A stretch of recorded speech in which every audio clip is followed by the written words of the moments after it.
خب امشبم 23/11/1404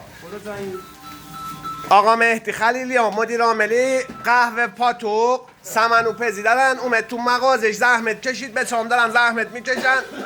شما دارن میکشن جا دوستان خالی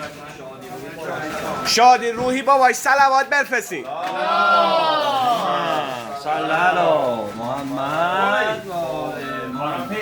کلمه سمنو را کامنت کنین که آدرسی دیگه براتون ارسال بشه قهوه پاتوق مدیر عاملی قهوه پاتوق خیابان آتشگاه خیابان قدس 50 متر بعد از مسجد امام علی به مدیریت آقای خلیلیان اینم آقا جواد است که صبح خورمال و حرف میزه جا دوستان خالی دعاگوی همه هستیم انشاءالله که چرخ این دکونم براش به چرخ کاسبی بشه و حاجت هم خدا بده دوستان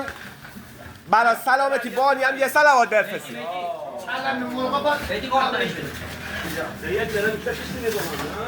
این هم آقا محسن است برای قیمتی قهوه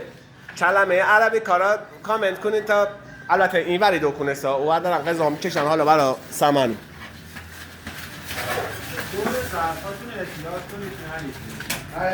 خواهشنم این پست که ما میذاریم 6000 7000 ویو میخوره ولی 200 تا لایک من نمیدونم چی ازتون کم میشه که یه لایک نمیکنی اینا را امشب لایک کنید که من پاتیک سمنو براتون هم بزنم و التماسی دعا بگم یا علی خداحافظ